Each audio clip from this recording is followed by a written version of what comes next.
You're listening ad-free on Amazon Music. In 1953, a man had just moved into a new apartment in London, and as soon as he went inside, he decided he wanted to renovate. And so he started by pulling down all the wallpaper in the kitchen. And as he's doing it, he makes his way into the kitchen pantry, and he pulls off one particular strip of wallpaper, and he sees behind the wallpaper, towards the bottom of the wall, is a door. There is a secret door behind the wallpaper. So he gets down and he rips off more of the wallpaper, and then he grabs the little handle and he pulls the door open. And what he sees inside of this little room was not only horrifying and would scar him for life, but the contents of this secret room would change the legal system in the United Kingdom forever. But before we get into that story, if you're a fan of the strange, dark, and mysterious delivered in story format, then you've come to the right podcast, because that's all we do, and we upload twice a week. Once on Monday and once on Thursday. So if that's of interest to you, please ask the Amazon Music follow button if you can borrow their car and then return it with the gas gauge on empty.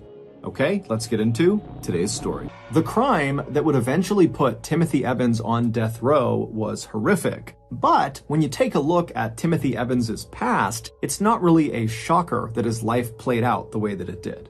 Before Timothy was even born in 1924 in the southern end of Wales, his father had abandoned him and his siblings and his mother. And because Timothy's mother made almost no money, when Timothy was born, he was effectively born into poverty. As a young child, Timothy really struggled to learn how to speak properly, and then in school, he just really struggled to keep up with his peers. To make matters worse, when Timothy was 8 years old, he contracted tuberculosis of the skin on the underside of his right foot. This condition is not necessarily fatal, but it causes these large, painful blisters that take a really long time to go away, even with treatment. And because Timothy's outbreak was on the underside of his foot, it made walking nearly impossible. And so for a few years, starting when he was 8 years old and he was diagnosed with tuberculosis of the skin, Timothy had to miss huge chunks of his schooling to get medical treatment. And then other times he was missing school simply because he couldn't walk. And considering how poorly Timothy was already doing in school, these huge extended absences were totally catastrophic for his education. In fact, later in life, it would be determined that Timothy's IQ, which is a way to measure people's intelligence, was somewhere between 60 and 70, which is very low and put him in the range of having an intellectual disability. Not long after his tuberculosis of the skin diagnosis, Timothy would remain in school despite all of these absences and despite how difficult it was for him, but his real focus would shift from getting an education to trying to find work in order to help provide for his family, who were very poor. And Timothy was willing to do just about anything for money. For example, when he was only 13 years old, he became a coal miner, one of the most dangerous jobs on the planet at the time and still today.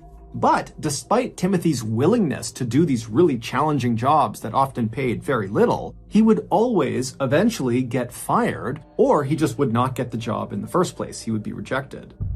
And always, it was because either one, he had a flare-up of his tuberculosis on his foot, which made it impossible to walk, and so he couldn't go to and from his job, and so he'd be let go, or it would be because of his illiteracy, and the job just could not take someone in that could not read, write, or really even speak very well. Or in some cases, like when Timothy tried to join the military when he was 18 years old and World War II was raging and all of his peers are going off to fight the war, well, when he tried to enlist, the military said, we can't take you because you are illiterate and because of your foot. This constant cycle of rejection and embarrassment really made Timothy quite cynical. He felt like he just didn't belong anywhere. And so at some point, perhaps as a coping mechanism, Timothy began to lie.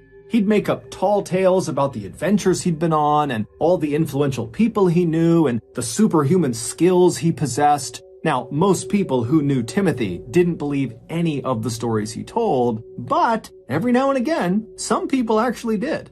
And for Timothy, that little sliver of respect he would get in that moment, even though it was built on a lie, on an illusion, it was incredible for him. He didn't get that anywhere else in his life, and so he kind of became addicted to telling these lies.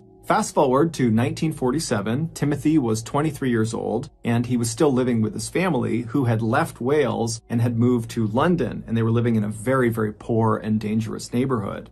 At the time, Timothy had managed to get a job as a delivery driver and had yet to be fired from it, and on one of his daily routes around the city, he wound up meeting an 18-year-old girl named Beryl Thorley, who he really took a liking to. Now, according to people who knew Beryl, she apparently, like Timothy, had a very low IQ. And so Beryl and Timothy, they meet on one of Timothy's routes, and they immediately hit it off and they start dating, and by the end of that year, they were married. They initially lived inside of Timothy's family's apartment, but when Beryl became pregnant in early 1948, she and Timothy pooled what little money they had, and they got an apartment of their own. Their new apartment was terrible. It was tiny, it was dirty, it was located in an even more dangerous neighborhood than where Timothy's family lived, but it was good enough for them, at least at first.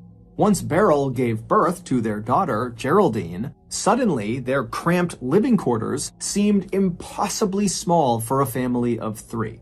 And they were already extremely tight on money, and now adding a baby to the mix, they really just did not have enough money to survive.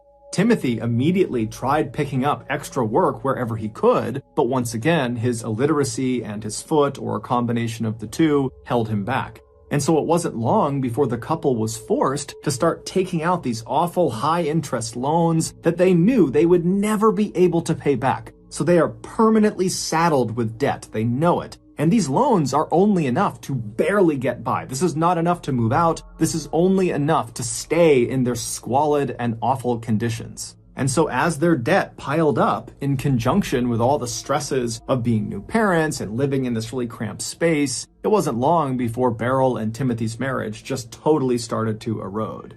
It started with daily arguing over one of their many hardships, but it quickly escalated to full-blown physical confrontation that often was so loud that passerby outside in the very busy street would hear, coming from the 3rd floor, Timothy and Beryl screaming and yelling and punching each other, to the point where people outside literally stopped and just looked up, wondering what was going on up there. As Timothy's world seemed to just kind of crumble all around him, he at first turned to a coping mechanism he had used for most of his life, and that was just to lie about his current situation. He would tell people who would listen that he and his wife and his kid were doing great and everything was fine. But, behind closed doors, that wasn't true at all, and so that coping mechanism really didn't do a lot for him. And so Timothy eventually turned to alcohol to cope with his misery. But the alcohol would only make the situation worse because it was yet another thing for his wife to be mad at him about, and he was depressed all the time, and it was eating away at their non-existent budget to pay for all this alcohol. And so Timothy would turn to yet another source for comfort, but it would be a very unlikely source of comfort. It would be his downstairs neighbor, John Christie. And the reason his downstairs neighbor was so unlikely was because John could not have been more different from Timothy. John was nearly double Timothy's age. He was incredibly smart, and he was respected not only by his peers, but really by the community. And that respect came from the fact that John had served during World War I and been right on the front lines, and had nearly been killed during a mustard gas attack when he was fighting in the trenches. And then after the war was over, John would come back to London, and he would become a police constable for quite a while, and then after retiring from the force, he became a post office clerk. But despite John and Timothy's vast differences, there was one thing they had in common: marital problems.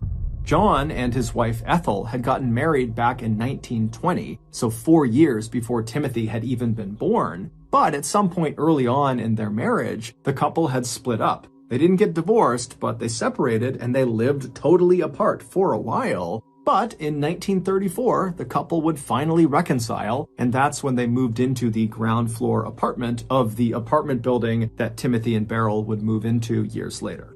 So, years later, when John is sitting in his apartment and he can hear coming from the 3rd floor, like everybody else in the general vicinity, the sound of Timothy and Beryl fighting like crazy up in their apartment, John decided, with his experience with reconciling with his wife, that he ought to reach out to that young man, Timothy, and offer him some advice, or at the very least, be a friendly sounding board.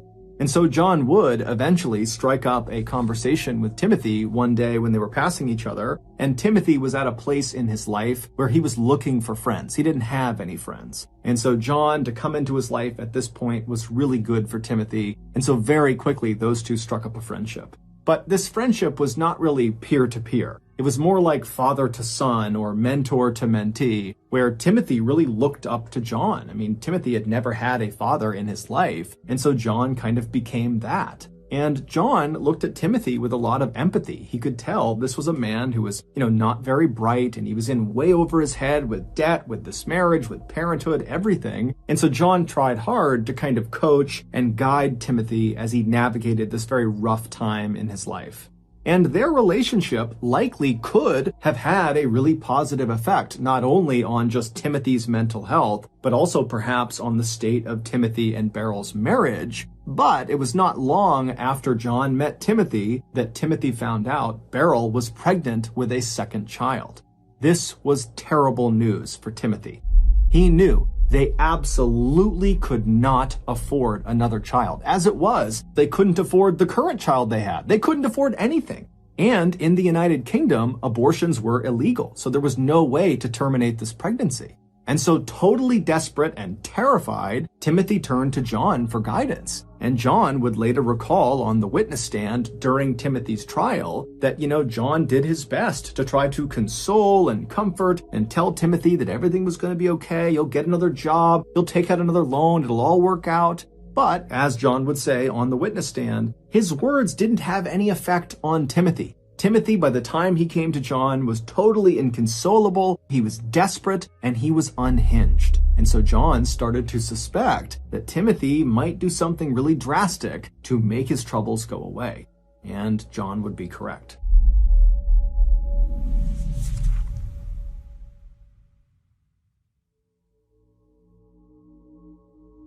A few weeks later, on November 30th, 1949, a very disheveled-looking Timothy wandered into a local police station in Wales, not far from where he had grown up, and he would confess to the police that he had killed his wife. He would tell the police that he had given Beryl a poison that was apparently designed to abort her fetus, but this poison was too strong and it had killed Beryl. And then after she was dead, Timothy said he panicked, and so he took her body and he dumped her down the sewer that was outside of their apartment building. And then he arranged for his daughter, Geraldine, to go stay with some people in London while Timothy fled to Wales. But after getting to Wales, Timothy said his guilty conscience was just too much, and so he turned himself in. The police immediately arrested Timothy and they brought him back to London. And then once he was in a cell in London, London detectives went out to Timothy's apartment building and they went to the manhole cover that led down into the sewer that was right outside of the apartment building. And right away they noticed something odd.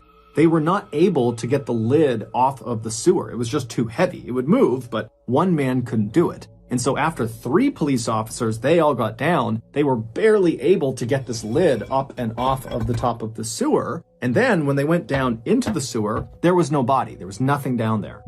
And so when detectives went back to Timothy in the London jail cell and they confronted him with this revelation that, no, she's not in there, Timothy would kind of squirm a little bit, and then he would totally change his story. He would tell police that it was not he who gave Beryl this poison that ended up killing her. It was his friend and mentor and father-like figure in his life, John Christie. Timothy also told police that he left his daughter, Geraldine, in the care of John. Police are skeptical of Timothy, but because there's a child involved, they just immediately take his story at face value and they rush back to the apartment building and they knock on John's door, and John opens the door and he's standing there with his wife Ethel, and he's totally shocked at these accusations that have been lodged against him by who he thought was a very close friend of his. And John and Ethel would tell police that not only did they have no clue what happened to Beryl, but Geraldine had never been in their care.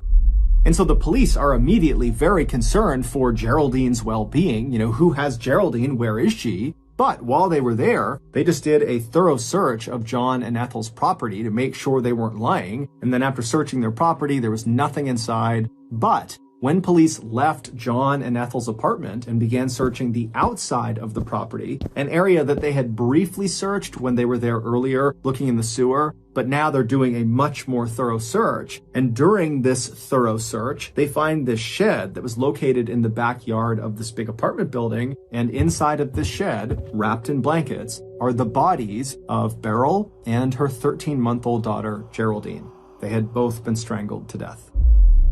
After processing the crime scene, the police went back to the jail where Timothy was being held, and they would tell him what they discovered at the property, and Timothy had a very muted response to it. And then when one of the detectives asked Timothy point blank, "Are you responsible for both your wife and your daughter's deaths?" Timothy would say yes.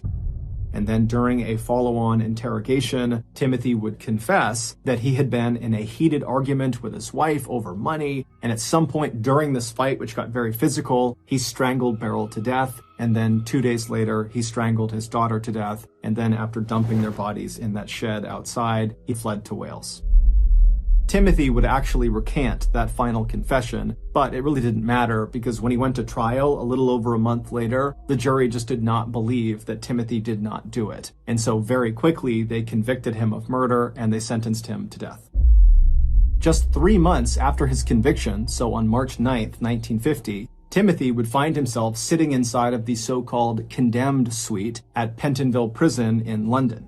He was shackled to this table with guards sitting on either side of him in this very small cell. And then right next to him was this wall that kind of ran down the side of the cell. And on the other side of that wall was the execution chamber. And so as Timothy would have been sitting at this table, suddenly the cell door that led into the holding area would have flung open. The execution team would have rushed in and grabbed Timothy and stood him up before he could run or fight back. And then before he knew it, he'd be pushed over to the door that went through that wall into the execution chamber. Once that door was open, Timothy only would have had maybe a couple of seconds to take in what he saw. And it would have been this pale green square room with a noose dangling down from the ceiling, and right below it was an obvious mechanical trap door. And off to the side of the room was a lever that the executioner would actually pull to open up that floor and send the prisoner falling down into the pit below. So Timothy, he would have taken this in just for a second. His heart would have been racing, and before long, he would have been standing on this trapdoor. The noose would have come down. They would have tightened it to his neck. A bag would have been placed over his head. All the guards would have pushed to the walls, and then before Timothy could even say or do anything, the lever was pulled, and he dropped down into a 12-foot deep brick-lined pit where he would dangle by his neck until he died.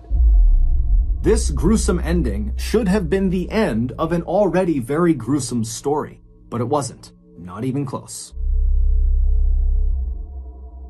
3 years after Timothy's execution, a man named Beresford Brown moved into the same ground floor apartment that John Christie and Ethel had shared. John had moved out just a couple of days earlier. And so Beresford, he moves into this apartment. It's totally dirty. It's not well kept. And so Beresford decides that he's going to fix the place up. And the first thing he's going to do is he's going to tear down all of the old wallpaper in the kitchen and replace it. And so he goes into the kitchen, he starts tearing down the wallpaper, he makes his way into the kitchen pantry, he starts pulling the wallpaper down in there, and at some point when he pulls one strip of paper all the way to the ground, he sees towards the bottom of this wall inside of his pantry where there are no shelves over it, behind the wallpaper, there is obviously a door, just a small door. It almost looks like the entrance to a crawl space. And so Beresford is totally intrigued, why would there be this door behind the wallpaper in the pantry? And so he rips off the remaining wallpaper over this little door. He finds the handle and he forces it open. And what he sees inside of that little room would haunt him for the rest of his life.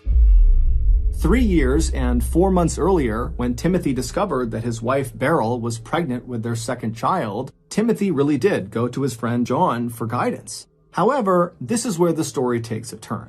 When Tim came to John, who was medically trained from his time in the military, he would tell Tim, hey, I can perform an abortion on Beryl if you want me to. Timothy immediately thought this was a great idea. And so totally relieved, thinking his problems are now all solved, he left John's apartment and ran upstairs to his own. He told Beryl about how John could perform this procedure for them. Did she want to do it? And Beryl said, yeah, let's do it. Now, we don't know exactly what happened next, but the running theory is that sometime in November of 1949, Beryl and Geraldine left their apartment on the 3rd floor and went down to the 1st floor, John's apartment. And when they got there, it was just John. John's wife Ethel, she was gone for the day.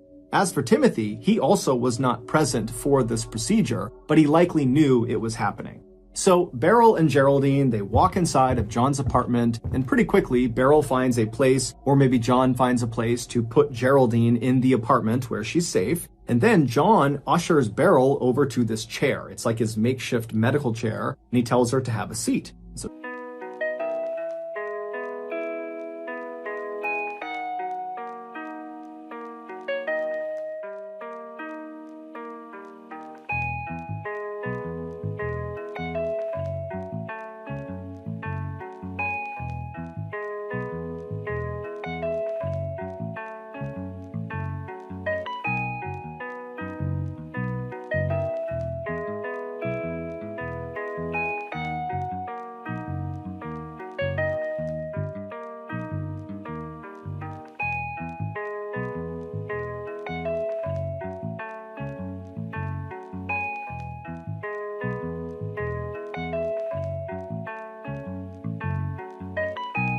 she sits down, and John goes over and gets this device. And now this device, it looks like a glass jar filled with clear liquid, and then poking out of either side of it are these black, thin, hollow tubes that come out and connect at this kind of makeshift mouthpiece. And so John, he walks over with this device, and he hands the mouthpiece portion of this device to Beryl, and he says, here, put this on your mouth and start breathing it in. There's a gas I produce that kind of numbs the pain as I do this procedure to you. And so Beryl did as she was told. She took this mouthpiece and she put it over her mouth and her nose, and she began breathing deeply.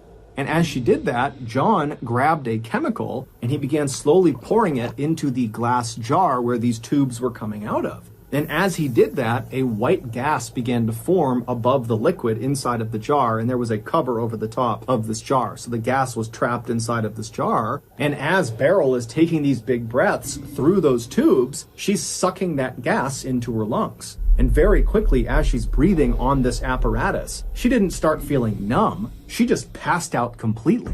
However, this was John's plan all along. That device he made her put on her face, that was only designed to make people pass out. It was not to numb any pain. John was not medically trained. He was not performing abortions out of his apartment. He was a serial killer. So with Beryl now unconscious in front of him, John did the same thing he did to the other two women he had lured into his trap and whose bodies were now buried in his backyard. He began having his way with Beryl. And at some point during this assault, Beryl woke up and began trying to fight off John, but he overpowered her and he strangled her to death. And then after she was dead, John just walked into the other room where Geraldine was, and he used a shirt tie and he wrapped it around Geraldine's neck and he strangled her to death. And then after that, he put the mother and daughter together in some sheets and he put them out in the shed in the backyard. Later, when Timothy came to John's apartment to see how the procedure had gone on his wife, John would tell Timothy that, sorry, it didn't work out and your wife is dead. Don't worry, I'll look after your daughter and make sure she's taken care of. You need to flee London and go to Wales now. And so Timothy, without really asking any questions, would do as he was told, and he would flee to Wales. But a little while later, when he tried to check in with John about how his daughter was doing, because he had no idea where she was or who she was with, John would just not let Timothy see her. And so Timothy eventually, just feeling racked with guilt about this whole situation, he went to police. And critically, when he spoke to police, he lied about what happened. He wanted to protect his friend John, who he looked at as a father figure, as a mentor, as a close friend. And so he said, I killed my wife. And so this is why Timothy got the location of his wife's body wrong, because he didn't know. He just guessed the sewer. And so that explains why when they got over to the sewer, not only was it empty, but it seemed totally impossible that anybody could have lifted this manhole cover on their own. It was too heavy. Then, after police discovered Beryl and Geraldine's body, and they went back to the London jail and told Timothy, that was the first time he found out what had happened to his daughter.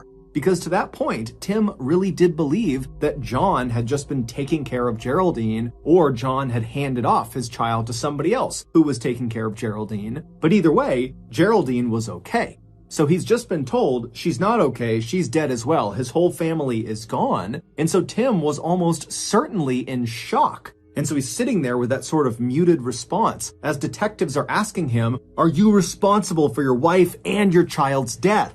And so Tim would say yes, but it's unclear if Tim actually understood their question or if he understood the implications of their question. He might have just been saying, I feel guilty about the fact that my family is dead, not that he literally killed both his wife and daughter. But when Tim finally kind of snapped out of it and really began trying to tell the truth that John was responsible, nobody believed him, because his credibility was totally destroyed because the first thing he did when he went to police was lie about what happened. And when police dug into Timothy's history a little bit, they saw he was a compulsive liar. Everybody said, oh, Timothy tells tall tales, that's just what he does. And making things even worse for Timothy was the fact that he had a very clear motive for why he might harm his family. He was under crippling debt, and his relationship with his wife was incredibly toxic and often became physical, and there were lots of witnesses to that. During Timothy's trial, despite the fact that Timothy and his lawyers tried everything they could to point the finger at John Christie, saying no, he's the guy responsible, because John was constantly on the witness stand and had this impeccable resume as this war hero and this police constable, and he was well respected and he was well spoken and he was smart, the jury completely believed him. He was the epitome of credible, whereas Timothy was the opposite. And so it was largely John, the real killer's testimony that actually put Timothy, the innocent man, on death row.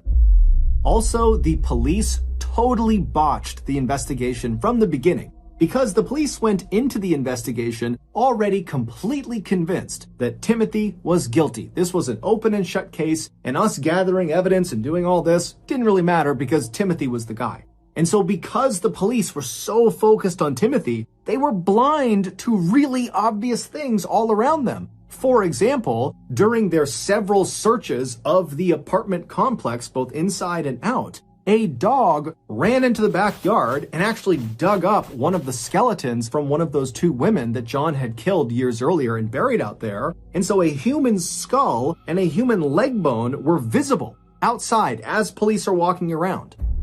John was able to grab the skull and chuck it next door into a burned out building, but the leg bone was literally propped up against the side of the backyard in plain view. Nobody caught it. The police are also believed to have coerced Timothy into signing his final confession, where he says, I not only killed my wife, but I also killed my daughter.